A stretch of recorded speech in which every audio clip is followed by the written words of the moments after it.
In this comprehensive tutorial, we'll walk you through the seamless process of exporting your data from your Google account. Whether you're transitioning to a new platform, safeguarding your information, or simply curious about what data Google holds, this video has got you covered.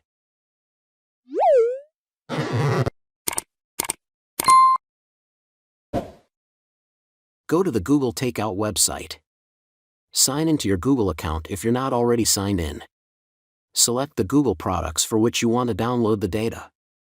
You can choose specific products or deselect all and then choose only the ones you want.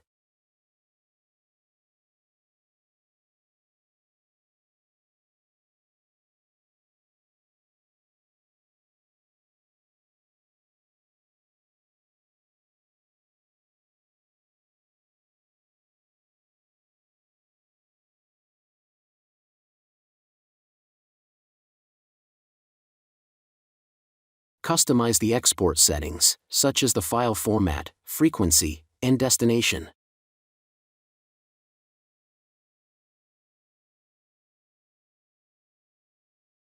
Click on Create Export to start the process. Google will prepare your data, and you'll receive an email when the export is ready. Download the archive containing your data from the provided link.